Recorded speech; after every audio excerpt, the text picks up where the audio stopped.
Yes. Main things, Your Honour. Some checklist from yesterday.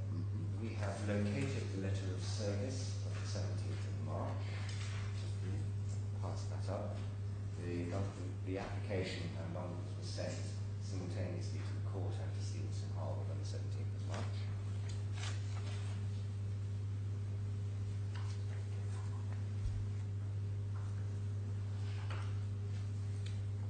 So what this means is that he's had the principal witness statement, that's Mr. Patel's third witness statement, from March 2015. Yes. There are one or two other statements which are in the bundle, Yes. Essentially of people saying we did not create those invoices. Those were exhibited, those were appended to the application for the freezing order on the 3rd of June 2014. Okay. So he has known of their existence for over 2 years. And the other thing, of course, is Mr. Patel's witness statement sets out the case in considerable detail. Thank you. That's that one. The second thing, Your Honour asked for a correlation between paragraphs in the pleadings relating to invoices and paragraphs in the pleading relating to payments. Yes. I've prepared a schedule. I could pass it up.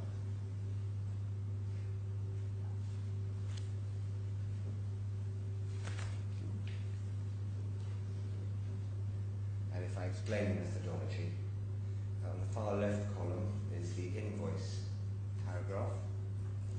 Yes. On the next one along identifies the purported supplier. The next column identifies the invoice amount and the date of the invoice on the face of the invoice itself. The middle column identifies the paragraph with a payment pleading.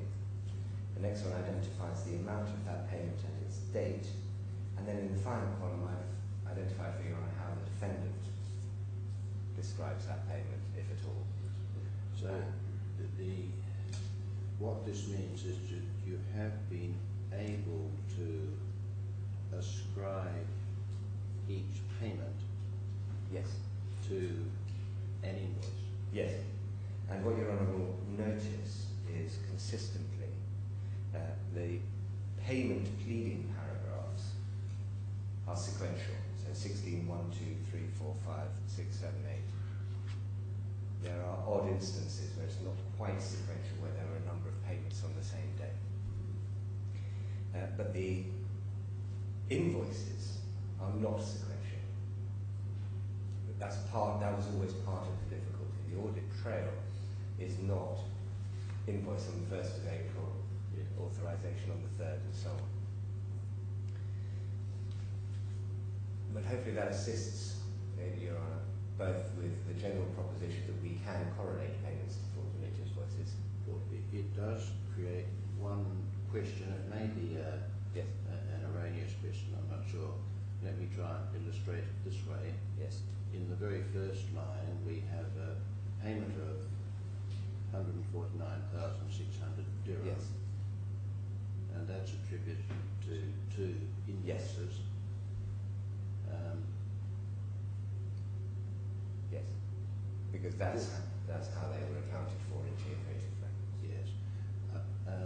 Do we know, well, we do not know from this whether the two invoices bear dates prior to or after or in what relationship to the payment. No. But can one take it that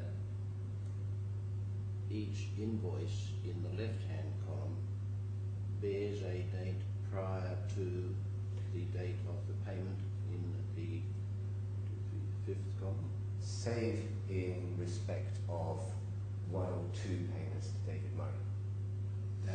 To David Murray, to Mr. Murray at Fountain Court. Yeah. There were one or two instances where I think it was the payment was the 15th of November in 2013 and the date was the 30th or 15th of September 2013 and the date was the 30th of September. But the rest, in the attribution of payments to invoices, the payment was always after the date of the invoice. Yes. Thank you, that's very useful. And to explain the way that the final column on the right-hand side is set out, where Your Honour sees NA, those were the amendments to the particulars when we were able to identify further payments, and Mr. Haigh simply never pleaded to. Yes. One may assume that he'd say the same about them. Well, one doesn't know. No. Because there are instances where Mr. Haigh does identify specific reasons for specific payments. So, but the point is, he was able to do that exercise with the original particulars of claim. Since the amendment in February of 2015, he's made no effort whatsoever to plead to the balance. And if I take Your Honour through briefly, the other advantage of this exercise, and I'm very grateful to Your Honour for making me do it, I should have probably done it a couple of weeks ago, is it does throw into stark relief the way that Mr. Haigh accounts for payments, because the first batch of Lincoln Associates invoices are attributed to expenses. Then from September 2013 onwards, if he gives a reason, it is commissions. And on the first page, can I ask Your Honour to bear in mind the penultimate entry? He received a payment of 604,500 dirhams, attributable to two rather large Lincoln Associates invoices, which he claims was the reimbursement of legitimate invoices and expenses. That will be relevant in a moment.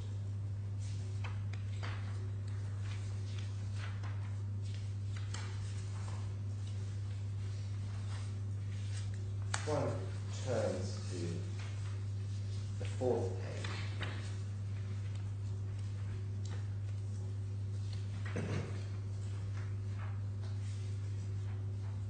One begins with GPW, and in the middle column, where Your Honour sees paragraph 51 to etc. and 51, it's relatively easy for Your Honour to identify which is which. Paragraph 50 of the particulars of claim are the payments made from Gibson Dunn's client account that I took Your Honour through yesterday. Paragraph 51 are the payments made directly by the claimant. And what I'd invite Your Honour to note is, in relation to paragraph 51, I've written not pleaded to, not NA. And there's a reason for that.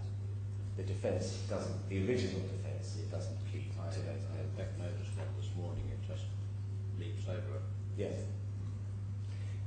But in respect of those payments made by Gibson Dunn, what this schedule throws into stark relief is that Mr. Haigh attributes every single one to commission payments under this purported agreement.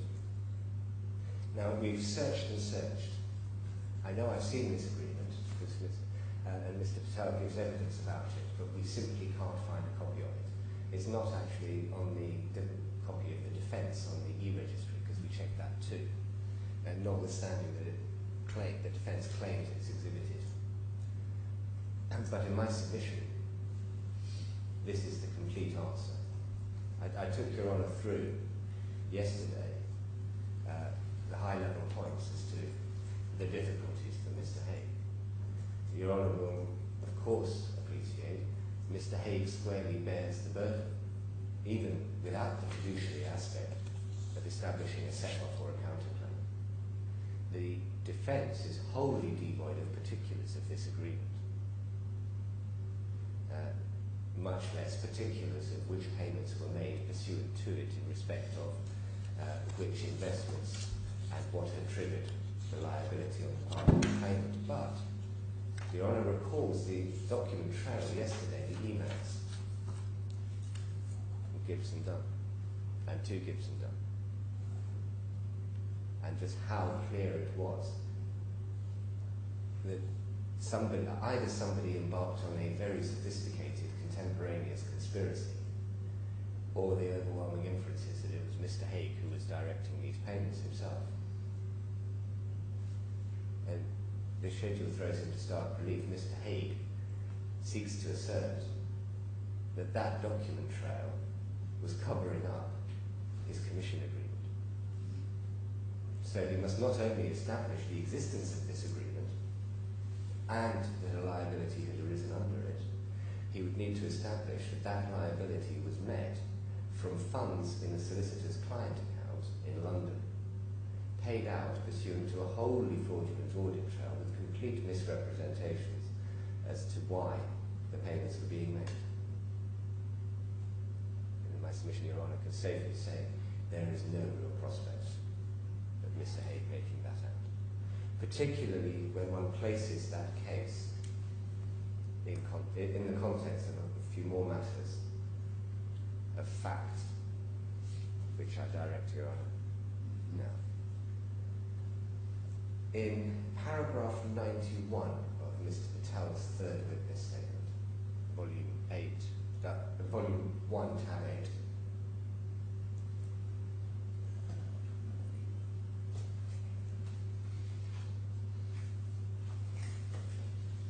Sorry, paragraph again. 91, page 37.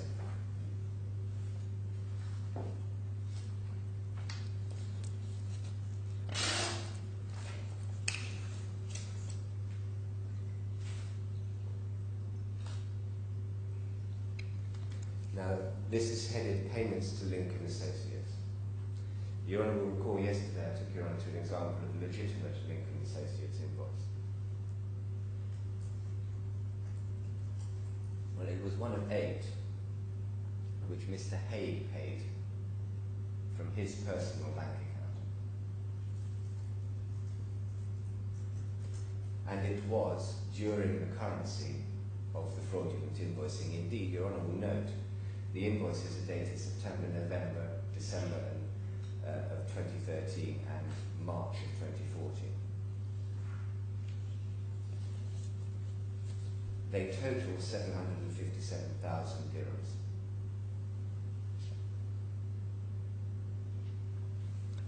Your Honour will recall a moment ago I directed your attention to a payment of 604,000 dirhams, which Mr. Haigh claims was reimbursement of invoices paid.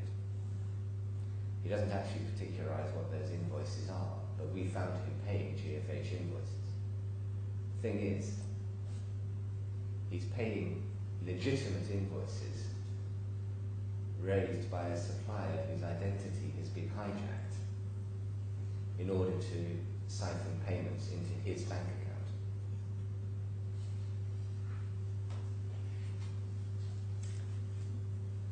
And Your Honour may feel this is particularly cogent evidence so far as Lincoln Associates is concerned, because when dealing with the realities of the case, and I addressed Your Honour yesterday about the sophistication of the fraud, but the danger of inserting documents with Mr. Haigh's name all over them without his knowledge. Well, if Mr. Haigh hijacks Lincoln Associates' identity,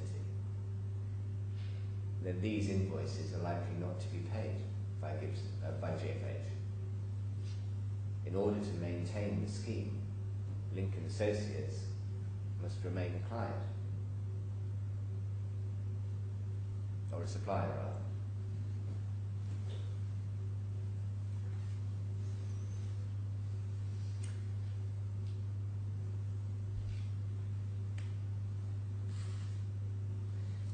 Your Honour asked yesterday for the references from Mr. Haigh's employment terms.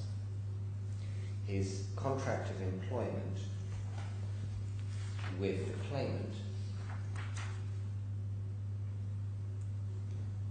is in bundle 4, I'm sorry.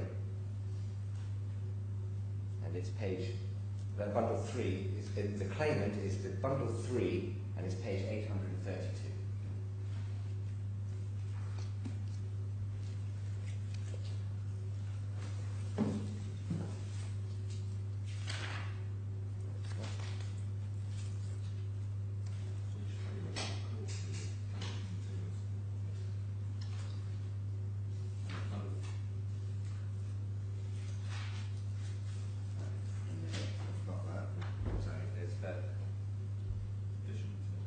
I'm sorry, It's in the additional material bundles. Your Honour has those. Volume 4.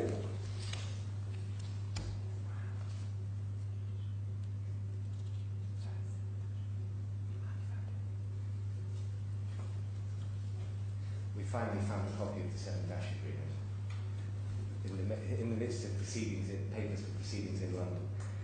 So in the additional material, volume 4, divider 43, page 832.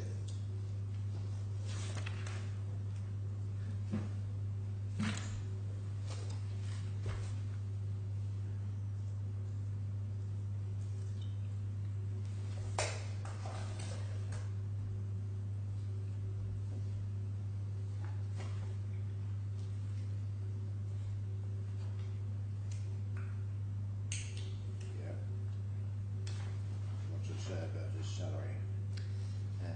His salary, Your Honour finds over the page 833, total salary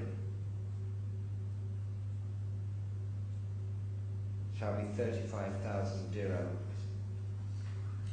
55,000 a month plus bonus. Yes. Now Mr. Patel gives evidence about that salary, because it did increase in fairness to Mr. Haigh, and that is page 22 of his witness statement. And it's paragraph 53.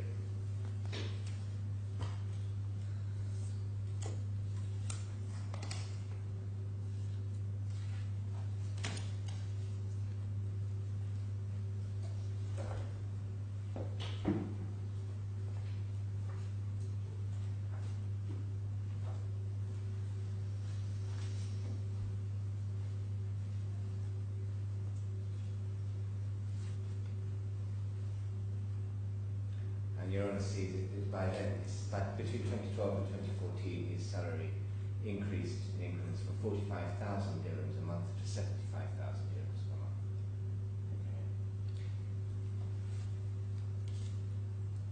Okay. Mr. Haig's agreement with Leeds United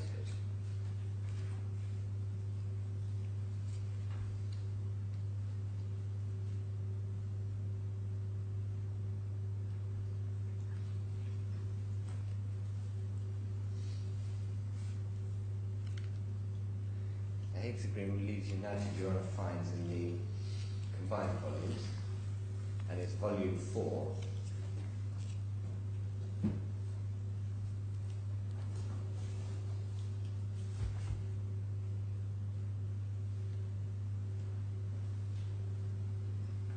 And it's page 985.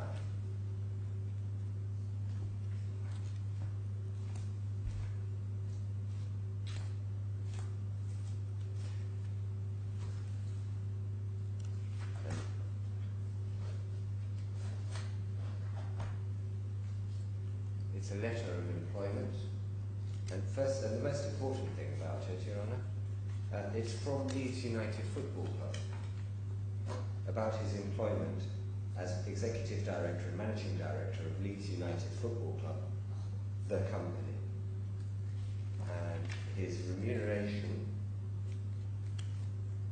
Your Honour finds in section 4,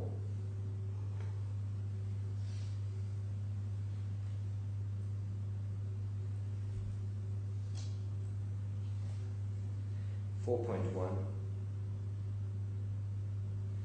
While you perform your duties initially as non-executive director and subsequently as executive director and managing director, the company, i.e. Leeds United, will pay you the director's fee of 500 Bahraini dinar per day for each day in which you carry out your duties hereunder in the United Kingdom.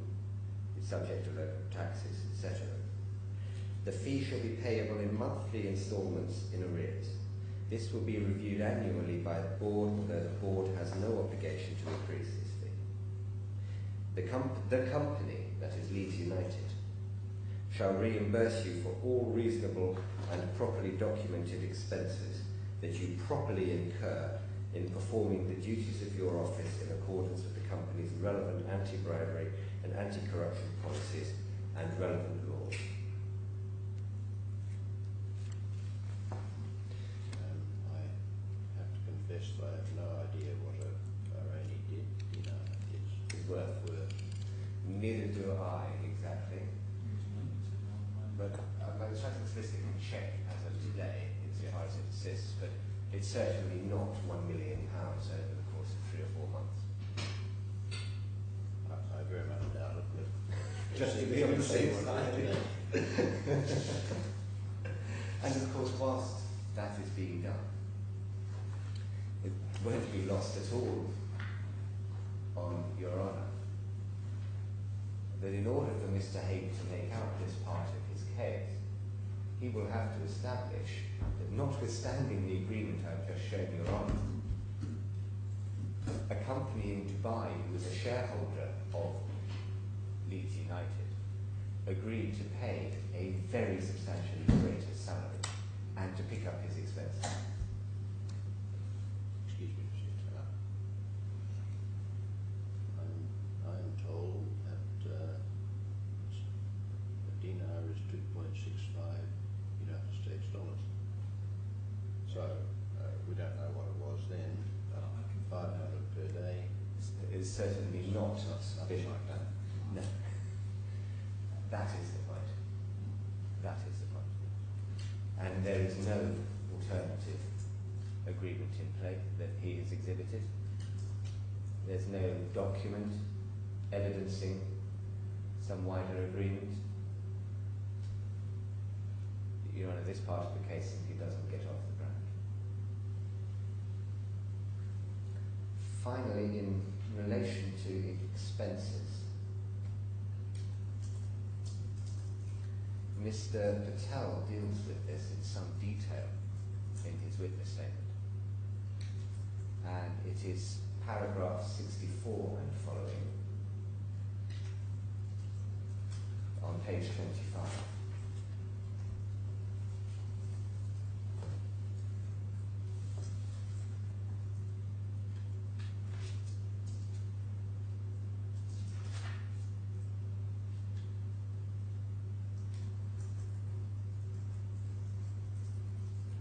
And what Mr. Patel sets out, and he's exhibiting various documents relating to it, the references given, is Mr. Haigh had an expense account, indeed a very substantial expense account.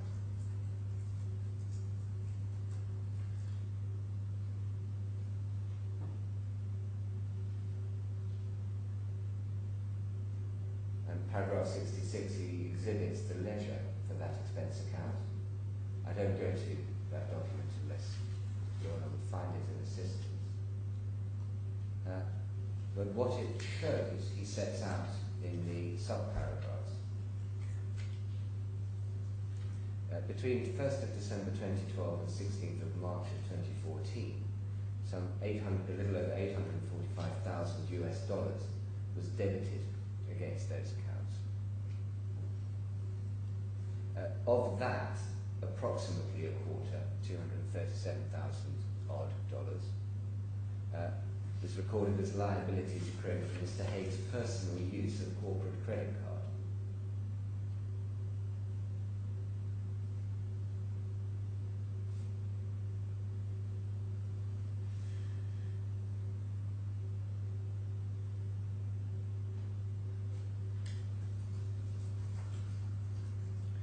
There is a cancelled air ticket paid by the company, a little over $3,200, which is a liability accruing from excess salary payments.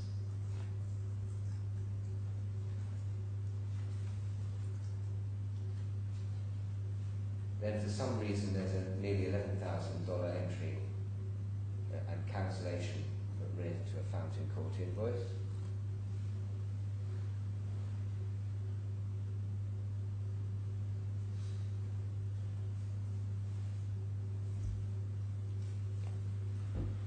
So the maximum,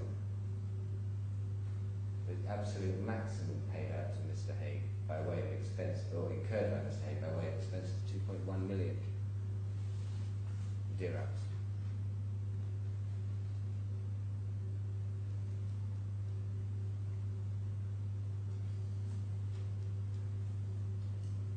Now, as he originally pleaded, he already has 2.3, nearly 2.4 million dirhams of expenses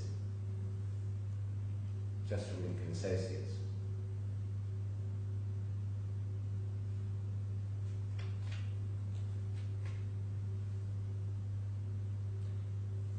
But then in paragraph 70, one sees Mr. Matthew, in December of 2013, recording that as at 30th of November of 2013, Mr. Haigh actually owed GFH Capital $80,500 in advanced travel expenses and nearly $101,000 for personal use of his corporate expense account. So what this shows is that far from Mr. Haigh paying out from his personal expenses, he was actually using his corporate expense account to meet his personal expenses and paying back later.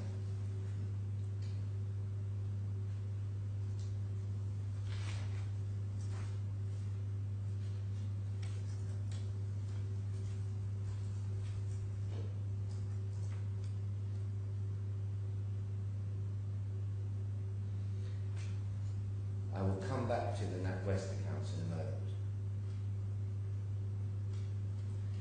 But paragraph 72, when one correlates Mr. Haigh's expense account with his bank statement and with what he says were expenses, payments, one sees on the 8th of June of 2013, 149,600 dirhams being paid in. That equates to just about $40,700. But there's no debit on the schedule of entries at all on the 8th of June. On the 13th of June, that same account received $50,000, but there's no debit on the entry sheet. And so on. On the 9th of September of 2013, it's 72.4, the account received 475,000 dirhams. The schedule records that on the same date there was a business travel advance in the sum of $13,600, which is some 50,000 dirhams.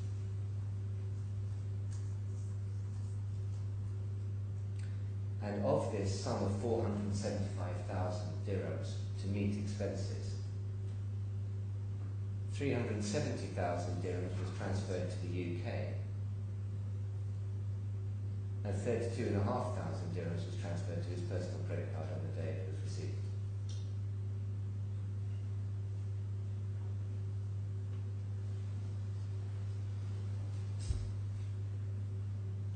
On the 21st of October of 2013, there's a £150,000 receipt.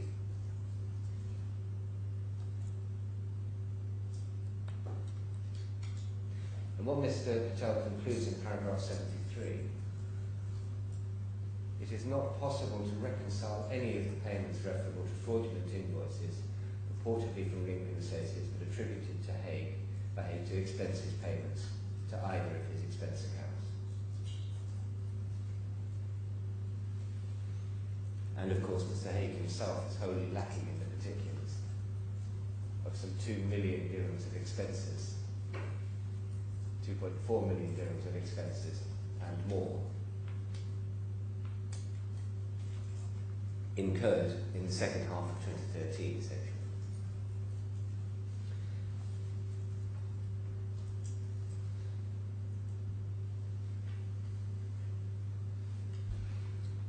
Your Honour, I checked the order that we sought.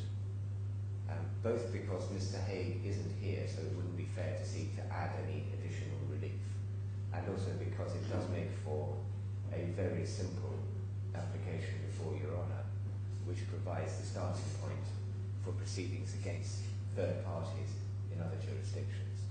We will stick with the relief that we sought in the order itself. Well, just let me try and find that again.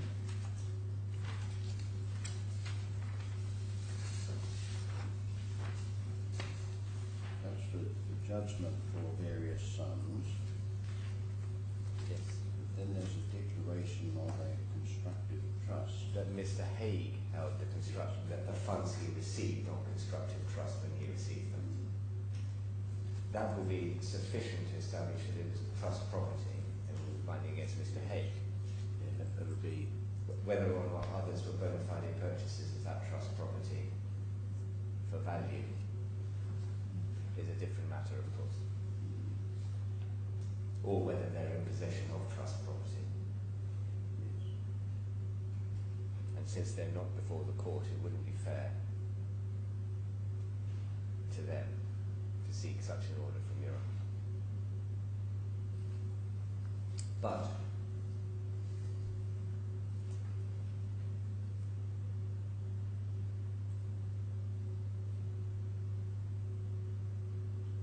yes, but in my submission, the use to which the funds were put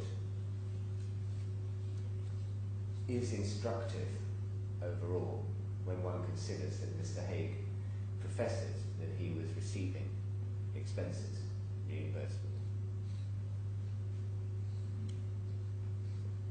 If of a 478,000 dirham advance, 370,000 is immediately transferred to the United Kingdom, that's not meeting expenses. Not meeting past expenses. Certainly not meeting past expenses. And I will refer Your Honour to paragraph 77 and following of Mr. Patel's witness statement, which is the section the use to which money was put.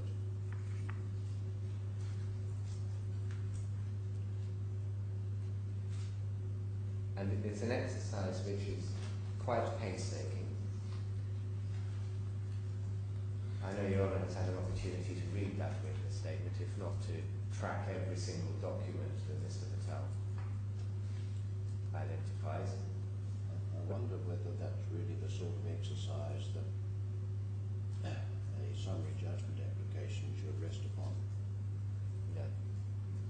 But what for this purpose, what Your Honour might have gathered from that exercise is that there is a pattern, particularly in the second half of 2013, of a flurry of fraudulent invoices, money being collected into bank accounts and then being consolidated in the HSBC UK account or in the Ecovo account before being transferred in particular to Chandler solicitors for the payment of for purchasing real estate or to be loaned to Leeds United. I still think that that's really not a summary judgment sort of consideration. It's too complicated. There may be other explanations, etc., etc. I mean, as I say, it's instructive, it's not probative on its own.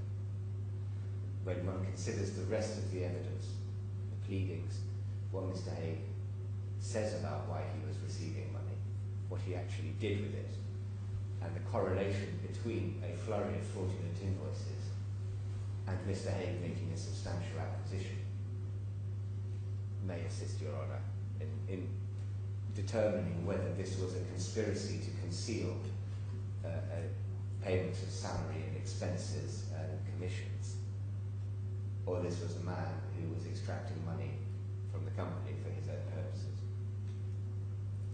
And that's as far as that exercise goes on this application. Obviously, there will come a time in a court where that exercise will have to be undertaken in great detail. While we have Mr. Patel's witness statement, I do not recall this, so I seek your help. You will remember that in the defence, Mr. Haigh says that there is the practice of false invoicing and false accounting Yes. Does Mr. Patel address that in any way? He does, because we have an alternative application. Well, no, yes, I beg your pardon, but as a matter of evidence, does he say there was no such practice? If I take Your Honour to that section, it's the conclusion of the statement.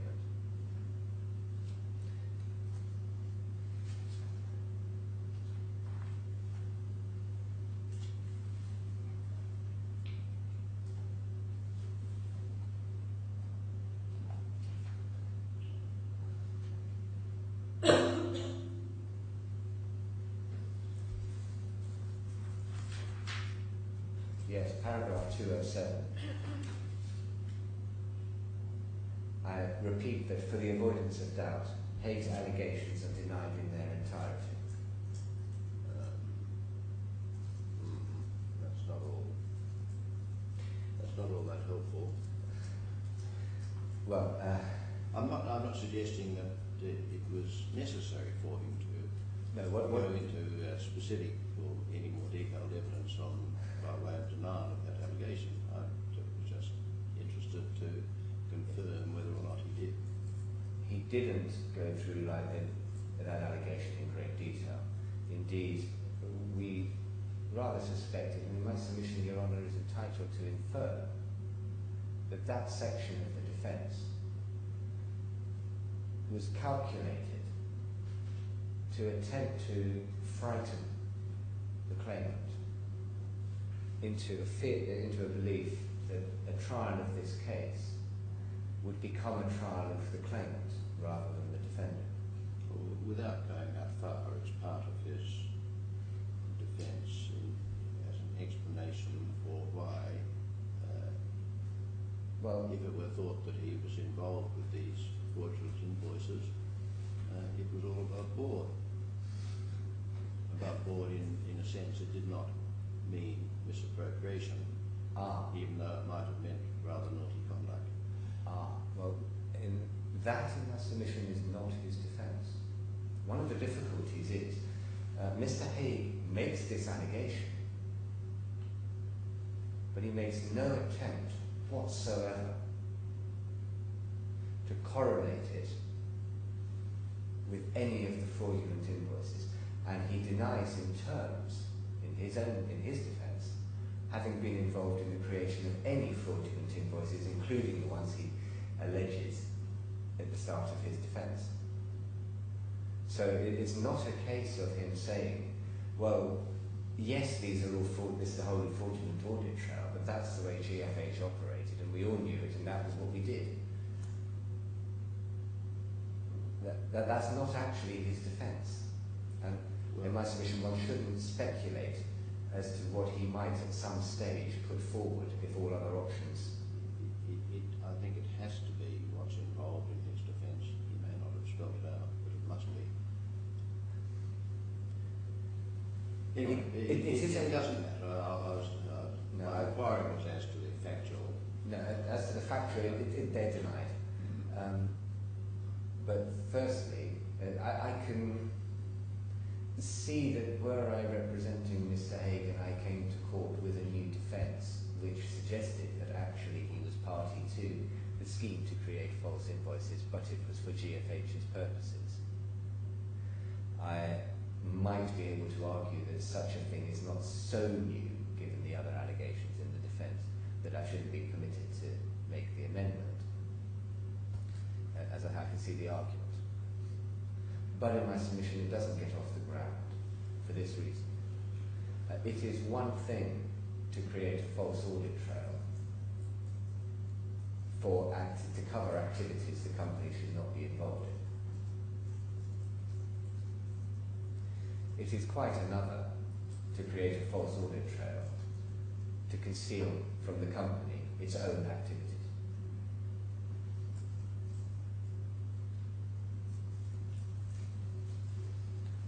Particularly as Mr. Haigh doesn't. What Mr. Haigh does not say, and I anticipate this may be another one of the elephants in the room,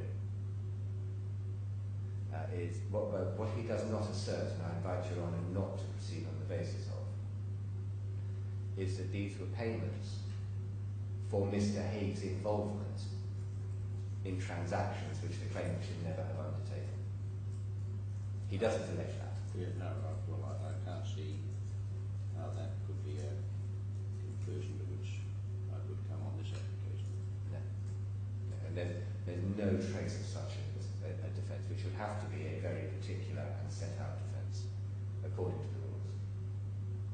And it's perhaps en passant worth commenting. At the hearing on the 23rd of March before Sir David Steele, Mr. Haigh was represented by leading counsel. His defence isn't signed by any representative, but Sir David asked that leading counsel, Mr. Raleigh, in terms, who prepared this defence? And Mr. Raleigh said, I did. So this is a defence pleaded by counsel. And in those circumstances, any such allegations one would expect to be properly pleaded, properly particularised, and made only with clear instructions. So they're absolutely significant.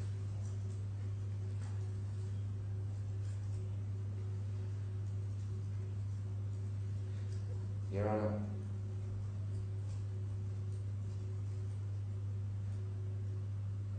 finally, can I take Your Honour to some evidence from Mr. Haigh himself?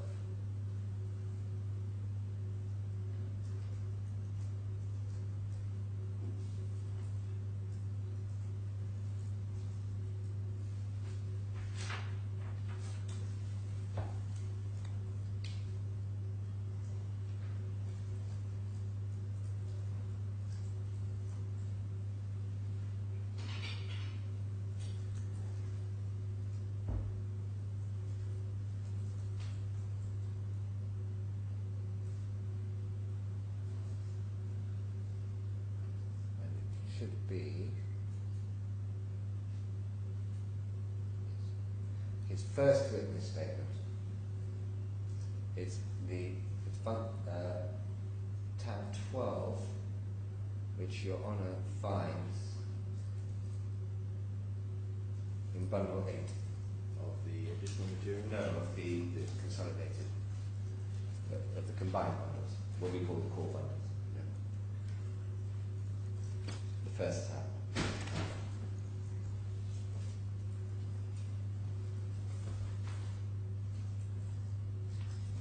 And if I can invite Your Honour to turn to page 172.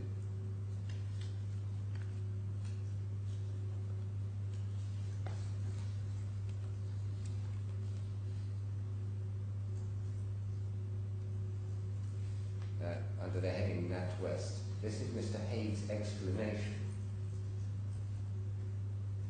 dated the 4th of September of 2014, for Mr. Utiyama's receipt of 3 payments. This is the mill net. 31.2.3, he deals with £57,000 received into Mr. Utiyama's account. This, he says, was rent for an apartment. Mr. Patel deals with this issue. I recognise that were this the key, this £57,000, were that the only issue on summary judgment, Your Honour would say there's some issue to be tried, but for present purposes, and putting this is a context issue, 31.2.4, on 1st of August 2013, a second amount of £41,600 was mistakenly paid into the NatWest account by the claimant. Your Honour saw yesterday the emails from Mr. Haigue's email box. I was notified by my flatmate of the same. I instructed Mr. Utiyama to transfer the amount back to my account, which Mr. Utiyama did on the 6th of August 2013. I asked for the funds to be transferred back to my account in Guernsey. This was an erroneous payment made by the claimant's finance team. The account has now been closed. And then I informed Mr. Utiyama at the time that these were company expenses for both apartments being used due to my relocation in the UK. I would need to provide the relevant details. The general rules as per previous years is that expense payments and personal accounts would be reconciled, if not during the year, then at the end, and at the time or around this time I was looking to move apartments in Leeds and extend the apartment in London due to increasing rents. On 6 September 2013, a further amount of £36,200 was again mistakenly paid into the NatWest account by the claimant. These were again payments for expenses pursuant to paragraph 3126 above. I instructed Mr. Utiyama to transfer this amount back to my account, which Mr. Utiyama did on the 16th of September.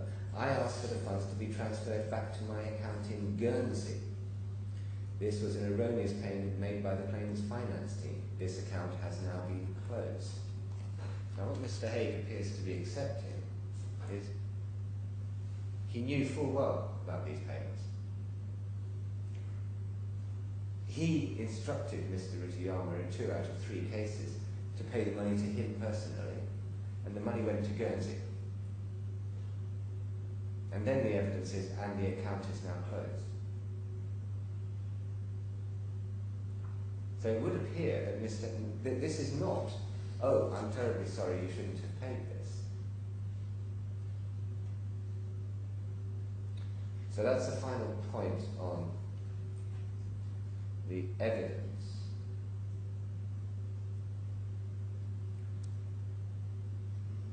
And Your Honour, the last point in considering whether there's any real prospect of success is the defendant's general credibility.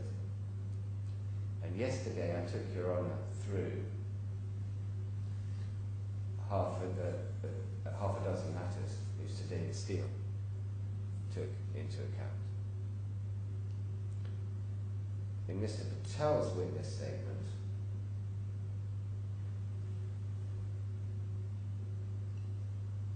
towards the end,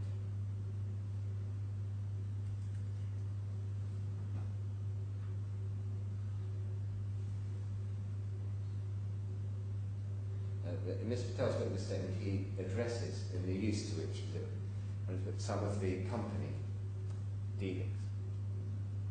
And he exhibits a witness statement from Mr. Watson, who was solicitor with conduct of the case, the associate with conduct of the case for some considerable time at Gibson Dunn. We found the details of the Cornish property Your Honour has seen reference to, the code. And what that showed was all bar 2 of the apartments and the freehold are owned by miscellaneous companies, which are UK companies, which are in turn owned by other companies and a holding structure. Within days of Mr. Haigh's arrest, directors were resigning in favour of Mr. Haigh's usual fiduciary, Miss Martel Welsh. And ownership, asserted ownership, started to move, although de jure ownership never did. This is not the conduct of somebody who is outraged by false allegations and the pursuit of his wealth.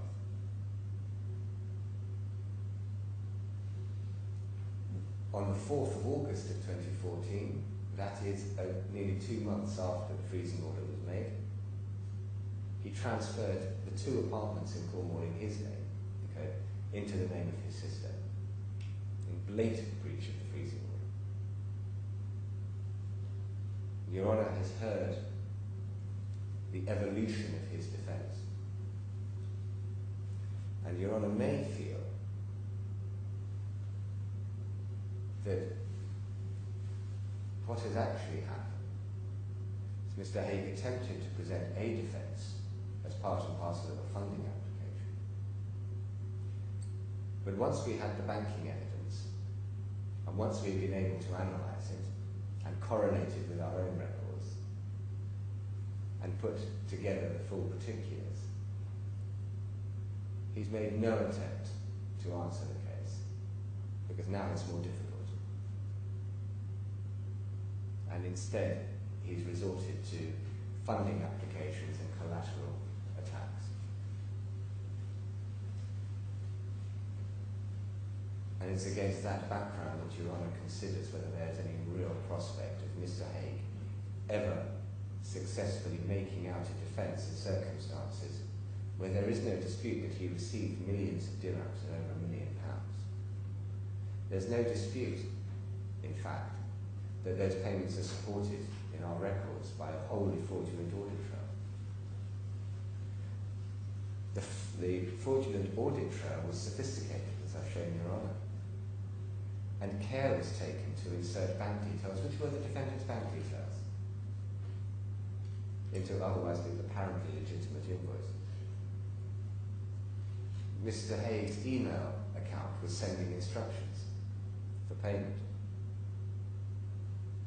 In fact, there's evidence of email instructions to Mr. Matthew on various payments. Perhaps the crux, invoices are sent to the claimant's solicitors for fraudulent payments.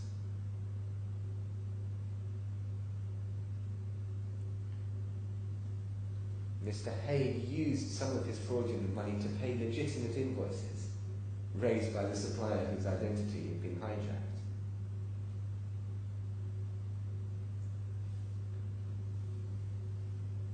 And he was using the money, as we've seen, for his own purposes, and there was a correlation between a flurry of fraudulent payments and large payments out by Mr. Haigh in the UK. So really, does Mr. Haigh have a real prospect of successfully establishing at trial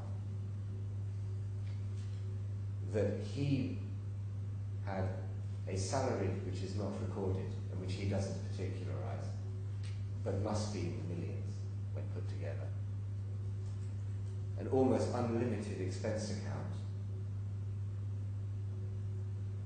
and a commission agreement which he says was worth nearly £5 million,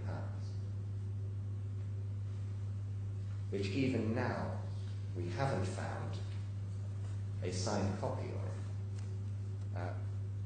But pausing there, my instructing solicitors with very commendable industry have found the referral agreement, and it's worth considering its context for a moment. For this reason, does Your Honour see the date? I do, but just hang on a second. This is purportedly signed by 7 dash. Yes. Is this the one, do we know, that he annexed, or said was annexed to the defence? The one that he annexed wasn't signed by either party. That's what I wondered, yeah. Now, perhaps the significance of this is where my instructing solicitors found it, which is in the evidence and the documents filed for a judicial review in London, which took place last week, at which Mr. Haigh was represented by a leading counsel. Now, at the time, Lord Justice Grace was moved to comment that he felt that 13 lever arch files of paper in a case concerning the review of a 6-page judgment, which is actually what was going on, was preposterous. But we've beaten that on the summary judgment. Well, we have. But this was still in evidence last week from Mr. Haigh. So this is the state of the art of what he's able to provide. Now, the other thing is, Your Honour might note, it says it's made on the 22nd of October, but effective on the 1st of July.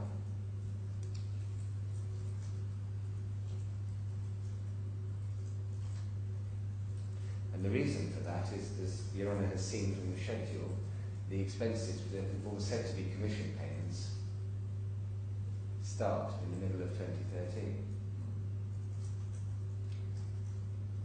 And of course, in his defence, he says that he was assigned the benefit of this agreement by 7 dash,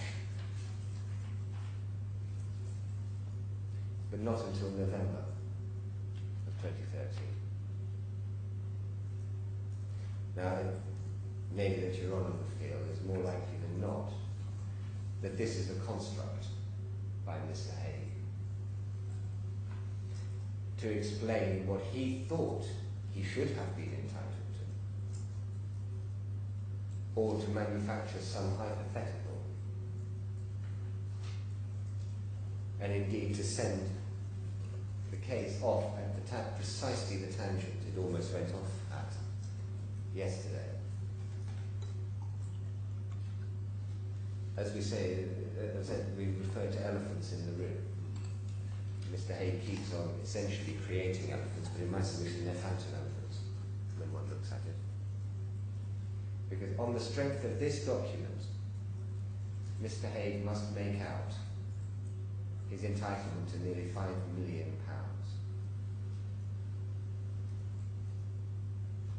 In circumstances where the payments he says were made pursuant to it were a wholly fraudulent audit trail.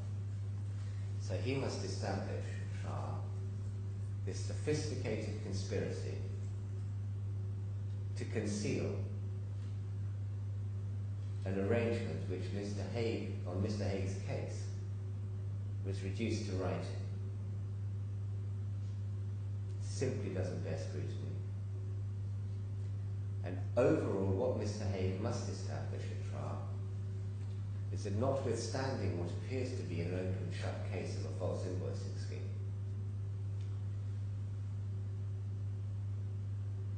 he is the victim of some elaborate but contemporaneous conspiracy to create a wholly fraudulent audit trail for the purpose of concealing from essentially itself payments which the claimant had agreed to make to Mr. Haigh for wholly proper purposes. And Your Honour recalls the words of Lord Nichols in GFH. Some things are inherently more likely than others. And in my submission, when millions of dirhams and millions of pounds are transferred to a man whose name is to be found across the entirety of a fraudulent audit trail, which is not just internal but external, and those fraudulent payments correlate with substantial payments by him in circumstances where he is paying the supplier, who's at least one of the suppliers whose identity has been hijacked, then it is inherently more likely that he has perpetrated an invoicing fraud than that the claimant has embarked on some elaborate conspiracy to misdirect the reason for legitimate payments in its own records. So, and Mr. Haigh comes nowhere near to establishing that fact is stranger than fiction,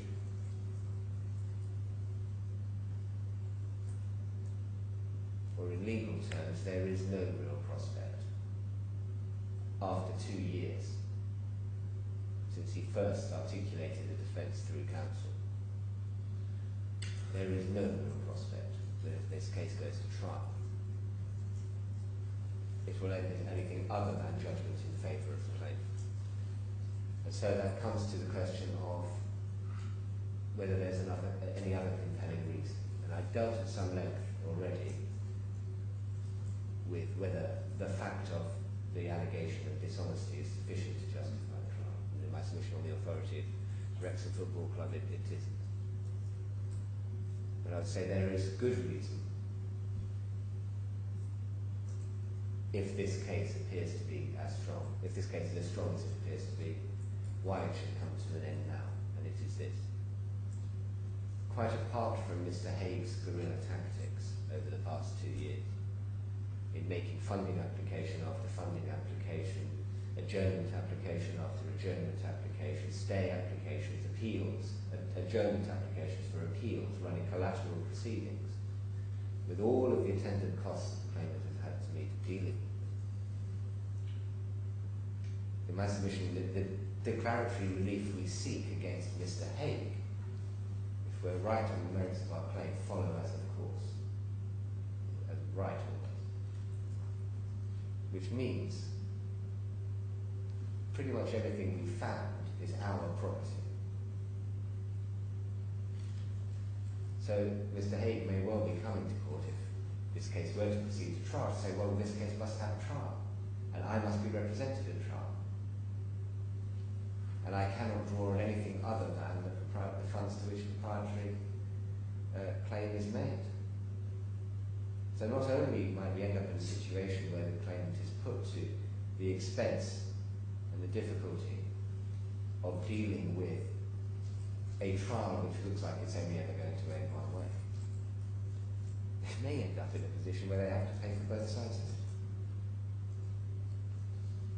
In circumstances when Your Honour can be quite satisfied, Mr. Haigh has had ample opportunity, ample facility in the form of access to documents, and more than ample resources in the form of the provision of professional services to put forward a coherent and detailed defence a long time ago, if he had one to give. And the fact that he's chosen not to do that may assist Your Honour whether there is any purpose to waiting for a trial just to see if it completely unexpectedly falls apart. So in those circumstances in my submission, we are entitled to immediate judgment. There is no real prospect of Mr. Haigh successfully defending this claim, and there is no compelling reason why the case should be tried, but good reason why, if there is in truth no real prospect of a successful defence, there shouldn't be a trial. As I say, in the alternative, we've applied to strike out parts of the defence. Would it assist Your Honour if I address that? Can I say that if you don't succeed on the summary judgment application, I really don't see that that would be struck out, because it's only scandalous if one assumes that there is nothing in it. Well, no, we say not only is it scandalous, it's completely irrelevant. Well, no, that's where I disagree. We touched on this. We did. I can see it as part of this case. So I don't think that if you don't get summary judgment, can I say straight out, I really can't see you succeeding on the struck out. I don't think. But so far, I would ask for this though. Paragraph 15 of the defence boldly asserts a jurisdictional challenge, which has never been pursued. That in my submission should at least be struck out. No, I understand that. But really, Your Honour is saying it's all or nothing on this application. I think it is. Yes. Well, unless I can assist. Would Your Honour excuse my back a moment? Unless I can assist Your Honour further. Okay. Two questions, please. I haven't attempted to go through everything in Mr. Patel's, in the annexure to Mr. Patel's statement with this in mind. The particulars of claim allege that various payments were authorised in various ways. Yes. Are all the payment authorities in the evidence through Mr. Patel? Payment authorities? Yes. Most of them are authorised. Well, there is invoices authorised for payment, and then there is payment to authority out of the bank account. But both, in that case, my question is addressed to, as it should have been. Below a certain threshold, that is in the particulars, Mr. Haigh didn't need to seek approval to instruct payment. All bar 3 of the payments are below that threshold. Indeed, when Your Honour considers this schedule, that we've prepared, there are instances of large invoices which are paid on the same, by a sequence of small payments made on the same day. So they've deliberately been broken up to stay But you together. told me yesterday there's some invoices with a stamp on the top, his name. That's why I said there's a difference between approval for payment, approval for payment of the invoice, and payment out of the claimant's bank account. As to Approval of the payment invoice, of invoice, all the invoices are there in the evidence. yes, Okay. and stamped with Mr. Haig's name. Yeah. Or in a couple of occasions not, I think, from the beginning. I think there may be one or two. Yeah. And the payment authorities for payments out of the bank account, it's right to draw to your honour's attention that I think there were three, and they were identified in the particulars of claim, which exceeded Mr. Haig's authority. Yes, I recall that. Now, the particulars are quite clear. We don't know how those authorities came to be given. But that, as I said yesterday, if Mr. Haigh had help, witting or unwitting, that doesn't make him any less liable. But when an invoice was stamped for payment, Yeah. that was enough for the finance people to act on, and it was paid. Well, the payment instructions to the bank are also in evidence, and they're signed by Mr. Matthew and Mr. Haigh. Right. He takes issue with how his signature came to be on them. But what I mean is, this isn't a large corporation where the invoice is simply sent to an office who then process them with. True. There's no other process of authorisation other than stamping the invoice, provided it was below a certain amount. And all those invoices stamped, so far as they were stamped, are there. As I understand the process inside the claim, approval for payment of the invoice was simply a matter of approval. If somebody wished to actually transfer money out of the bank account above a certain threshold, if Mr. Haigh wished to transfer money out of the bank account above a certain threshold, that he needed authority Oh, I for, see. Right. Yeah. which is usual. A manager can approve an invoice, but whether the money actually leaves is often subject to a further check. Yeah. Second thing, and this is purely a mechanical one.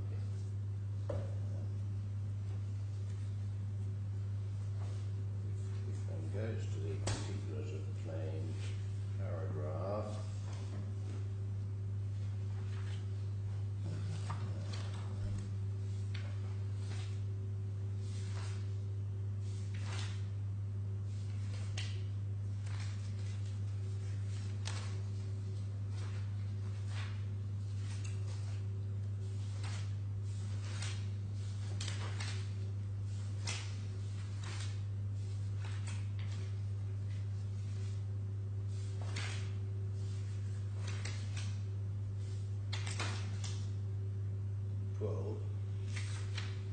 these were Lincoln Associates false invoices. Yes. This paragraph doesn't helpfully, as do other paragraphs, say what the total amount is. Of the invoices. Yes. And I don't know if you have a... I don't have it to hand, but I can do the arithmetic. If someone could do the arithmetic, because I don't trust my own arithmetic or my calculating finger. I'll do the arithmetic. Let Linda know, and she can pass the figure through to me, please. Yes. All right, well, thank you. It's my intention to give judgment this afternoon at 3 o'clock. 3. Whether or not some glitch occurs, I don't know. But be here at 3 o'clock. Here will not be this courtroom. No, we informed this morning. We'll be in another room. Yes. All right. Thank you. I will see you later. All rise.